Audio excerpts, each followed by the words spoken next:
2 दिवसीय उत्तराखंड दौरे पर पूर्व राष्ट्रपति कोविंद, राज्यपाल लेफ्टिनेंट जनरल गुरमीत सिंह ने किया स्वागत। मसूरी स्थित लाल बहादुर शास्त्री अकादमी में कार्यक्रम। उत्तराखंड सरकार द केरल स्टोरी को करेगी टैक्स फ्री, सीएम धामी भी देखेंगे द केरल स्टोरी। बंगाल में कल बैन की गई तो फिल्म।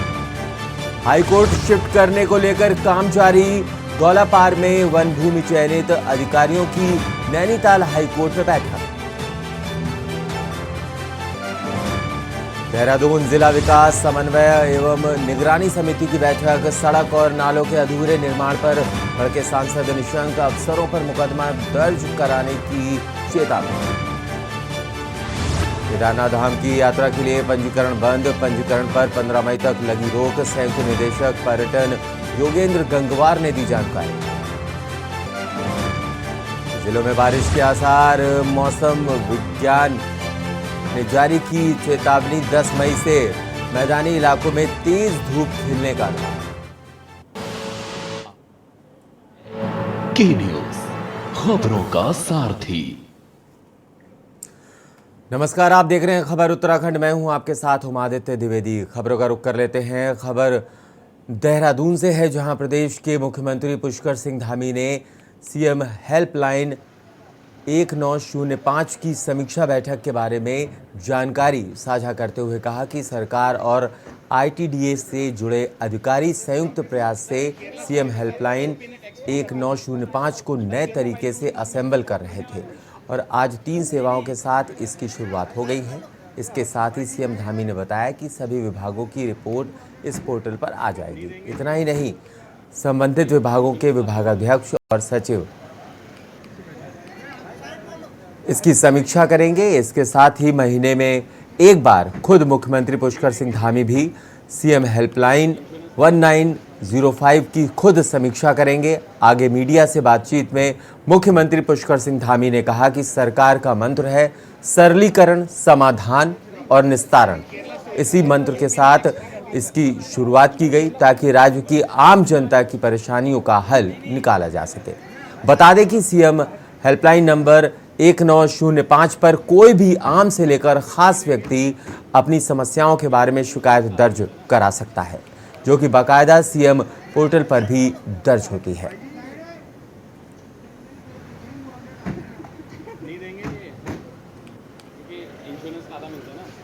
आज चूंकि पिछले काफ़ी दिनों से हम लोग इसके लिए लगातार प्रयास कर रहे थे और हमारे विभाग भी और आईटीडीए डिपार्टमेंट भी 1905 जो कि सीएम हेल्पलाइन है, उस हेल्पलाइन को नए तरीके से उसका असेंबल कर रहे थे और आज उसका 3 सेवाओं के साथ आज काम शुरू हो गया है। और इस काम के शुरू होने से सभी विभागों की जो रिपोर्ट है उस पोर्टल पर आ जाएगी और जो भी लोग उस काम को करने के लिए सक्षम होंगे वो उसका उत्तरदायित्व भी उसमें निर्धारित हो जाएगा। और मासिक पाक्षिक रूप से जो हमारे विभागाध्यक्ष हैं और सचिव हैं वो लगातार इसकी समीक्षा करेंगे, उसके समाधान के लिए काम करेंगे। खबर हरिद्वार से है, जहां 4 धाम यात्रा शुरू होने के बाद से ही हरिद्वार ट्रैवल्स व्यवसायियों द्वारा बाहरी राज्यों के वाहनों पर प्रतिबंध लगाने की मांग की जा रही है। आज ट्रैवल्स व्यवसायी अपनी मांगों को लेकर अनिश्चितकालीन धरने पर बैठ गए हैं। ट्रैवल्स व्यवसायियों का आरोप है कि परिवहन विभाग दूसरे राज्यों की गाड़ियों को 4 धाम यात्रा के लिए ग्रीन कार्ड दे रहे हैं, जिससे हमारे व्यापार पर काफ़ी असर पड़ रहा है। वहीं परिपेड टैक्सी यूनियन के अध्यक्ष संजय शर्मा का कहना है कि दूसरे राज्य की गाड़ियों को परिवहन विभाग ग्रीन कार्ड दे रहा है। इसका नुकसान स्थानीय ट्रैवलर्स व्यवसायियों को हो रहा है। हमारे द्वारा कई बार इस पर कार्रवाई की मांग की गई, मगर परिवहन विभाग इस पर कोई कार्रवाई नहीं कर रहा है। इनका कहना है कि बाहर से आने वाली गाड़ियां अवैध पार्क की जाती हैं। परिवहन विभाग की मिलीभगत से इन गाड़ियों को चलाया जा रहा है। ये गाड़ियां उत्तराखंड को टैक्स भी नहीं दे रही हैं। हम धरने पर तब तक बैठे रहेंगे जब तक हमारी मांगें पूरी नहीं हो जाती। इस बार ऐसा होने वाला नहीं है। या तो यही गाड़ी संचालन कराएंगे। मांगे हैं जो बाहर की गाड़ियां इन्होंने बिना सोचे समझे बाहर की गाड़ियों को ग्रीन कार्ड दे देते हैं जिनके अंदर यात्री नहीं आते। खाली गाड़ियां राजस्थान, हरियाणा, पंजाब, हिमाचल से आती हैं उत्तराखंड में और चंद पैसे के लोभ में इनको ग्रीन कार्ड दे दिया जाता है और उसका जो दंड है वो आम परिवहन व्यवसायी को भुगतना पड़ता है। आज के हालात ये है, हमारे पास काम ही नहीं है। जो बाहर की गाड़ियां आई हैं वो सारा का सारा व्यापार हरिद्वार, ऋषिकेश से सब जगह से उठा रही हैं। परिवहन विभाग इसमें असमर्थता दिखाता है। जब भी हम उससे आग्रह करते हैं कि इनके ऊपर उचित कार्रवाई की जाए, ये गाड़ियां बाहर की हैं, देखो पार्किंगों में खड़ी हुई हैं, रोड किनारे खड़ी हुई हैं ये गाड़ियां, इन पे आप उचित कार्रवाई करें, परमिट के शर्तों के कार्रवाई करें। ये धरना हमारा अनिश्चित काल है, आज से स्टार्ट हुआ है। मांगे हैं ये बाहरी राज्य की गाड़ी, जैसे आप देख रहे हो ये गाड़ी खड़ी है, आरजे नंबर है, प्राइवेट नंबर है। ये गाड़ियां उधर पंथी पार्किंग साइड में बहुत चल रही हैं, अवैध संचालन हो रहा है। आरटीओ कभी उधर झांक के नहीं देखा कि गाड़ियां कहां से चल रही हैं। वो गाड़ियां सुबह सुबह 5 बजे 6 बजे निकल जाती हैं और उनके ग्रीन कार्ड, प्राइवेट गाड़ियां उनके ग्रीन कार्ड नहीं बने हुए हैं। और जो बाहरी राज्य की है इन गाड़ियों में ना कोई सवारी है ना कुछ है। गवर्नमेंट इनके ग्रीन कार्ड 6-6 महीने के ग्रीन कार्ड बना दिए हैं। डोईवाला में भारतीय जनता पार्टी के ओबीसी मोर्चा की ऋषिकेश जिला कार्य समिति का आयोजन किया गया। बैठक में प्रदेश के वित्त, शहरी विकास और संसदीय कार्य मंत्री प्रेमचंद अग्रवाल के साथ डोईवाला के विधायक ब्रजभूषण गैरोला, भाजपा संगठन के प्रदेश महामंत्री आदित्य कोठारी, ओबीसी मोर्चा के प्रदेश अध्यक्ष राकेश गिरी, प्रदेश और जिले के पदाधिकारियों ने शिरकत की। कार्य समिति में बोलते हुए कैबिनेट मंत्री प्रेमचंद अग्रवाल ने कहा कि संगठन सरकार का अभिन्न अंग है, इसलिए पार्टी का कार्यकर्ता देवतुल्य है। ओबीसी मोर्चा को पार्टी की रीढ़ बताते हुए कहा कि भाजपा की केंद्र और राज्य की सरकार मिलकर लगातार विकास योजनाओं से जोड़ने का काम कर रही है। इस अवसर पर ओबीसी मोर्चा के प्रदेश अध्यक्ष राकेश गिरी ने कहा कि ओबीसी मोर्चा के लिए सरकार लगातार विकास योजनाओं को लोगों तक पहुंचा रही है।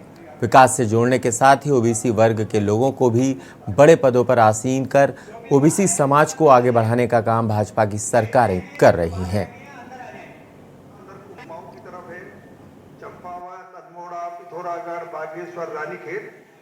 पार्टी विभिन्न मंचों के आधार पे समाज के लिए, पार्टी के लिए और प्रदेश देश के लिए काम करती है और उसी श्रृंखला में हमारा जो भारतीय जनता पार्टी का ओबीसी मोर्चा है उसके जिले की कार्यकारिणी की बैठक यहाँ पे चल रही है। निश्चित रूप से कार्यकर्ता के अंदर काम करने की शक्ति, काम करने की शैली जो हमारी रहती है उस प्रकार से यहाँ पे हम लोग आज मंथन कर रहे हैं और एक पूरी तरह से हम लोग प्रतिबद्ध हैं।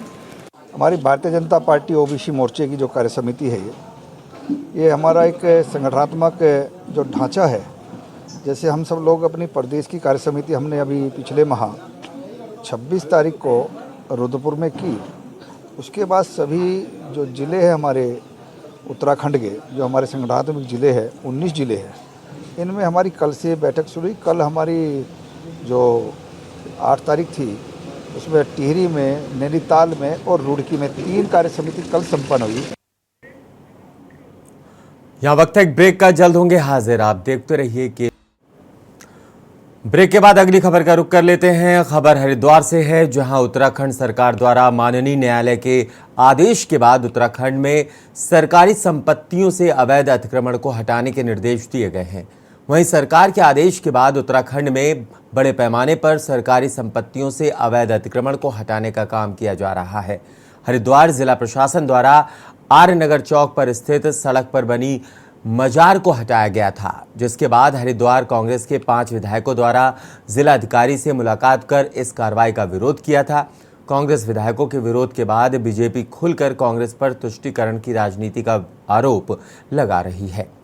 बीजेपी के पूर्व लक्सर विधायक और वरिष्ठ नेता संजय गुप्ता ने जिलाधिकारी को कांग्रेस विधायकों के खिलाफ ज्ञापन दिया। आपको बता दें कि पूर्व विधायक संजय गुप्ता का कहना है कि बड़ी दुख की बात है, कल कांग्रेस के 5 विधायकों द्वारा जिलाधिकारी कार्यालय में आकर तुष्टीकरण की राजनीति करते हुए माननीय न्यायालय की अवहेलना की। जिला प्रशासन द्वारा बीच सड़क में बनी अवैध मजार को हटाने का कार्य किया गया।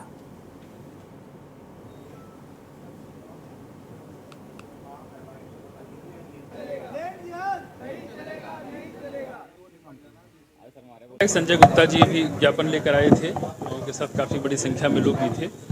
उनका मुख्य जो ज्ञापन में डिमांड है वो यही है कि कल एक पार्टी विशेष का प्रतिनिधिमंडल आया था, उसमें कुछ इश्यूज आए थे और उनका मुख्य रूप से यही कहना है कि उस प्रतिनिधिमंडल के जो लोग थे उनके विरुद्ध मुकदमा दर्ज के उनके खिलाफ कार्रवाई की जाए। इनका ज्ञापन ले लिया गया है और नियमानुसार कार्रवाई की जाए। देखिए, बड़े दुख और विडम्बना की बात है, कल 5 कांग्रेसी विधायक कलेक्ट्रेट में आए और उन्होंने एक तरफा तुष्टीकरण की नीति अपनाकर माननीय उच्च न्यायालय और उच्चतम न्यायालय की अवहेलना की। एक मजार जो बीच सड़क में बना हुआ था, जिसका कोई इतिहास भी नहीं था, रास्ता अवरुद्ध होता था, उससे जाम रहता था, माननीय न्यायालय के आदेश पर और उस अवैध मजार को सड़क के बीच से हटवाया।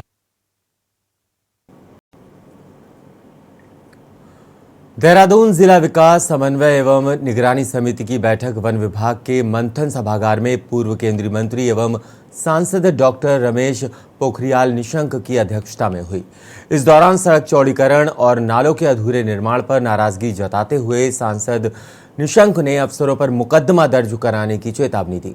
सांसद निशंक ने Delhi Dehradun expressway, NH 72, Paonta Sahib Ballupur, NH 7, Bhaniyawala Jolly Grant Rishikesh चौड़ीकरण की समीक्षा करते हुए कहा कि कार्यों में तेजी लाई जाए। उन्होंने ISBT के समीप संचालित ड्रेनेज कार्यों की धीमी गति पर नाराजगी जताई। नाराजगी व्यक्त करते हुए ऊर्जा निगम के अधिकारियों को बिजली लाइन तत्काल शिफ्ट करने और लोनिवी को 2 सप्ताह के भीतर सड़क सुधारीकरण के निर्देश दिए। निशंक ने जिलाधिकारी को निर्देश दिए कि यदि तय समय पर काम पूरा नहीं हुआ तो संबंधित अफसरों पर FIR दर्ज कराएंगे। बड़ासी में क्षतिग्रस्त पुल के कार्य को जल्द पूरा करने के निर्देश भी दिए। है कि संसदीय समिति लगभग सभी विभागों की आती हैं और वो भी अपनी समीक्षा करती हैं, उसका भी रिजल्ट निकलता है। और अभी जल संसाधन मंत्रालय की जो कमेटी आई है, वो नमामि गंगे से लेकर अमृत योजना से लेकर पेयजल और जल मिशन वाले सभी की समीक्षा करेंगे। देहरादून जिला काफ़ी कुछ तेजी में आ रहा है और मुझे आशा है कि दूर दराज के क्षेत्रों में भी हम विकास की वो पहल जो प्रधानमंत्री जी चाहते हैं कि ये अगला वर्ष अगला दशक ये उत्तराखंड का हो और मुख्यमंत्री भी उस दिशा में रात दिन खप रहे हैं, तो उनकी परिकल्पना को कैसे साकार करें। रुड़की में भाजपा अल्पसंख्यक मोर्चा के राष्ट्रीय अध्यक्ष जमाल सिद्दीकी उत्तराखंड के 1 दिवसीय दौरे पर रुड़की के पिरान कलियर पहुंचे, जहां उन्होंने मोर्चे के पदाधिकारियों के साथ विश्व प्रसिद्ध दरगाह साबिर पाक में हाजिरी पेश की और मुल्क में अमन सलामती की दुआएं मांगी। इसके बाद उन्होंने कार्यकर्ता सम्मेलन में भाग लिया, जहां कार्यकर्ताओं को संबोधित करते हुए राष्ट्रीय अध्यक्ष जमाल सिद्दीकी ने भारतीय जनता पार्टी द्वारा चलाई जा रही कल्याणकारी योजनाओं को जानकारी देते हुए देश के प्रधानमंत्री नरेंद्र मोदी व उत्तराखंड प्रदेश के युवा मुख्यमंत्री पुष्कर सिंह धामी की खूब प्रशंसा की। उन्होंने कहा, प्रधानमंत्री नरेंद्र मोदी के नेतृत्व में देश विकास पर अग्रसर है। विश्व पटल पर देश को नंबर 1 बनाने के लिए भारतीय जनता पार्टी काम कर रही है। उन्होंने सभी कार्यकर्ताओं को एकजुट होकर घर घर भाजपा की नीतियों को पहुंचाने का आह्वान किया। सम्मेलन में मौजूद उत्तराखंड वक्फ बोर्ड चेयरमैन शादाब शम्स ने कहा कि ऊर्जावान मुख्यमंत्री पुष्कर सिंह धामी के नेतृत्व में प्रदेश में चौमुखी विकास हो रहा है।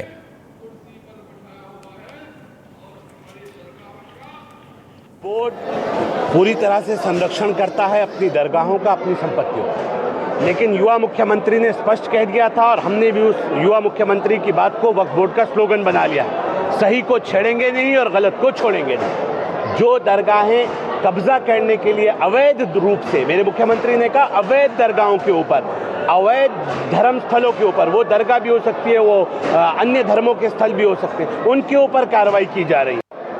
कलियर शरीफ की पवित्र दरगाह में हाजिरी देने आया हूं और जबकि मैं यहां सिर्फ हाजिरी की नीयत से आया था, हमारे इत्तेजार हुसैन साहब जो यशस्वी प्रदेश अध्यक्ष हैं, शादाब सम साहब हमारे हज कमेटी चेयरमैन, खतीब साहब, इन सब की मोहब्बत की इन्होंने हमारे सभी साथियों को बुला लिया। तो सोने पे सुहागा, उनसे हमारी चर्चा भी हो गई, बैठक भी हो गई। हमने अपने साथियों से रिक्वेस्ट किया है कि जिस प्रकार से अब अल्पसंख्यक मोर्चा का परिवार बड़ा हो रहा है, हमें इसका विस्तार करके मंडल और बूथ स्तर तक पहुंचना है। 23 से 24 मई के बीच working group on anti corruption की दूसरी बैठक ऋषिकेश में होनी है। यहां अर्जेंटीना, ऑस्ट्रेलिया, ब्राजील, कनाडा, चीन, France, Germany, Bharat, Indonesia, Italy, जापान, कोरिया गणराज्य सहित 20 देशों के 200 प्रतिनिधि 2 दिन तक भ्रष्टाचार रोकने की चुनौतियों, उनके समाधान पर मंथन करेंगे। उधर ऋषिकेश में होने वाली बैठकों के लिए राज्य सरकार की ओर से पहले ही तैयारियां की जा चुकी हैं।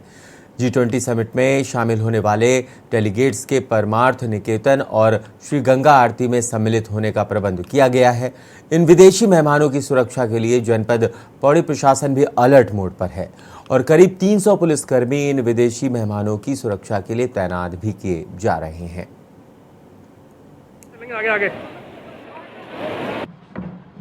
G20 के परिप्रेक्ष्य में हमारे लेवल पे एक जो बृहद स्तर पे डिटेल्ड ट्रैफिक प्लान जो है वो भी बना दिया गया है। एक सिक्योरिटी प्लान भी जो है हमारा कि कहाँ कहाँ किस स्तर पे हमारी ड्यूटीज़ रहेंगी वो भी हमारे द्वारा बनाया गया है। चूँकि काफ़ी संख्या में फोर्स तैनात की जाएगी, इस वजह से रेंज स्तर से भी हमने जो है फोर्स की डिमांड भेज दी है। क्योंकि इसमें जल पुलिस, SDRF व PAC का भी कंपोनेंट रहेगा, तो हमने उसकी भी अतिरिक्त मांग की है। यहाँ वक्त है एक ब्रेक का, जल्द होंगे हाजिर। आप देखते रहिए के न्यूज इंडिया। अगली खबर का रुख कर लेते हैं। खबर काशीपुर से है, जहां उत्तराखंड में खेल प्रतिभाओं को आगे बढ़ाने की कवायद लगातार चल रही है। इसी कड़ी में देहरादून के परेड ग्राउंड में स्थित हुई प्रदेश स्तर की एक प्रतियोगिता में 7 वर्ष की आयु में अब्दुल्ला कबीर खान ने 2 मेडल जीते हैं। कांस्य पदक, स्वर्ण पदक, किक बॉक्सिंग में प्रथम स्थान प्राप्त किया है। वहीं जीतकर अब्दुल्ला कबीर खान ने काशीपुर का नाम प्रदेश में रोशन किया है। आपको बता दें कि coach martial arts Yatendra Kumar ने बताया कि उत्तराखंड किक बॉक्सिंग एसोसिएशन द्वारा आयोजित Uttarakhand state kick boxing karate championship प्रतियोगिता का आयोजन किया गया है और स्टेट प्रतियोगिता में जीतने के बाद अब्दुल्ला कबीर खान अब चंडीगढ़ में आयोजित होने वाली नेशनल स्तर की प्रतियोगिता में भाग लेने जाएगा। बच्चे मार्शल आर्ट्स कोच यतेंद्र के सानिध्य में प्रशिक्षण प्राप्त कर रहे हैं।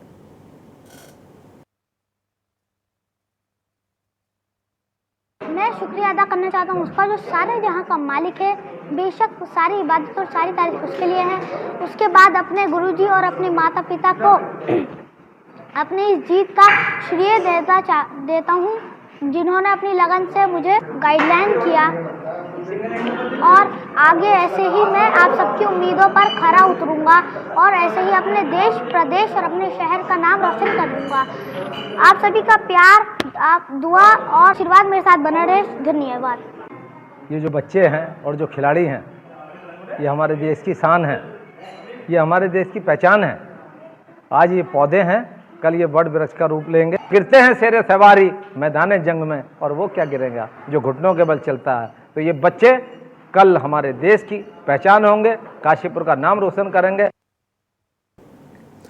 देहरादून में जिला प्रशासन ने एक बार फिर से अतिक्रमण हटाओ अभियान चलाया है। इस दौरान 35 स्थानों से अतिक्रमण हटाए जाने की कार्रवाई की गई है। नगर निगम देहरादून द्वारा कुल 95 चालान करते हुए लगभग 1,01,300, पुलिस टीम द्वारा 32 चालान करते हुए लगभग 16,000 चालान किए गए, जबकि परिवहन विभाग द्वारा कुल 105 चालान करते हुए लगभग 1,54,000 का अर्थदंड वसूल किया गया। जिला प्रशासन द्वारा चेतावनी दी गई है कि अपना अतिक्रमण स्वयं हटा लिया जाए, अन्यथा भारी अर्थदंड की कार्रवाई के साथ ही सामग्री जब्त कर ली जाएगी।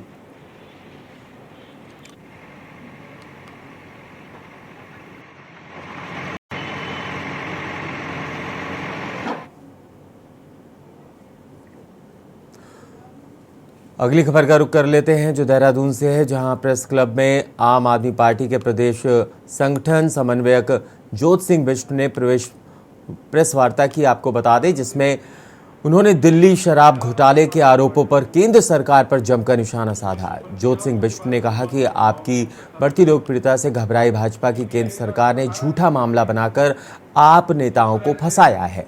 उन्होंने कहा कि ये मामला झूठ का पुलिंदा है। दिल्ली की एक अदालत ने इस मामले में आदेश पारित किया है। इस आदेश ने सच्चाई बयां कर दी है। बिष्ट ने कहा कि सीबीआई और ईडी के सभी आरोप भी गलत साबित हुए हैं। 6 मई का शुरू हो उससे पहले भारतीय जनता पार्टी ने दिल्ली में जिस तरह से उनके अलग अलग नेताओं ने प्रेस कॉन्फ्रेंस करके किसी ने 100 करोड़ का कहा, किसी ने 1000 करोड़ का कहा, किसी ने 10,000 करोड़ का कहा कि साहब इसमें इतना बड़ा घोटाला हुआ। सीबीआई ने और ईडी ने